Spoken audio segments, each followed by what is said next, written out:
Sa bawat kasalanan may bigat na hatid, hindi lamang sa puso ng taong nasaktan, kundi pati na rin sa konsensya ng taong nagkamali. Ang bawat pagkilos na ipinanganak mula sa tukso ay may kapalit na sugat, hindi lamang sa isang relasyon kundi sa sariling kaluluwa.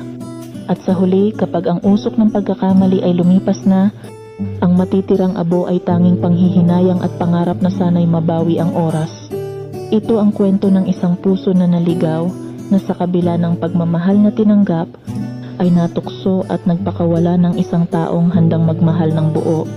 Sa isang iglap, iniwan niya ang taong umasa at naghintay, isang kasalanan na ngayon ay bumabalik bilang isang mabigat na bangungot. Sa kabila ng lahat, natutunan niyang hindi lang ang pagmamahal ang nawala, kundi pati na rin ang kapayapaan ng kanyang puso. At ngayon sa bawat tibok ng kanyang puso, isang pakiusap ang sumisibol, sana'y mapatawad at sana'y mabigyan ng isa pang pagkakataon. Ngunit alam niyang ang bawat sugat na kanyang iniwan ay hindi madaling maghilom, at ang bawat luhang kanyang idinulot ay hindi basta mabubura ng mga salita. Hiling niya ngayon na sana'y muling magningning ang pagmamahalan nila, kahit pa ang landas patungo roon ay balot ng pagsisisi at pangako na magbabago.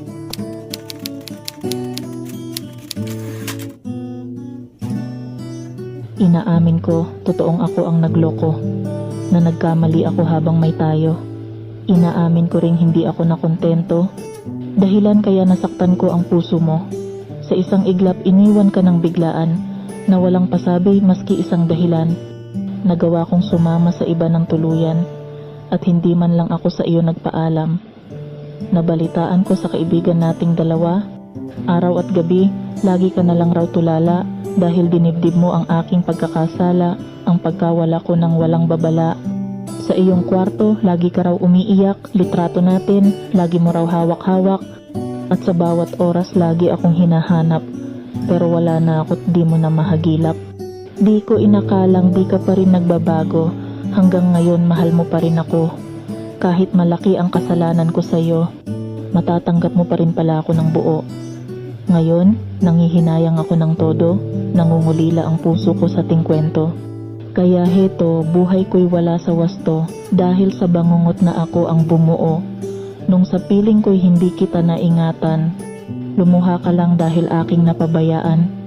Nasaktan lamang kita at nasugatan sa pagmamahal mo sa akin at katapatan. Hindi na sana ako sa tukso nagpadala, hindi na sana kita iniwan pa na umaasa. Mali ako nang iniwan kang nag-iisa, at nagdurusa dahil ako'y naging mahina. Kung mauulit ko lang ang nangyari na, iiwasan kong maloko at lokohin ka. Di man madali sa puso't isip mo mabura, hiling ko ako sana'y patawarin na sinta.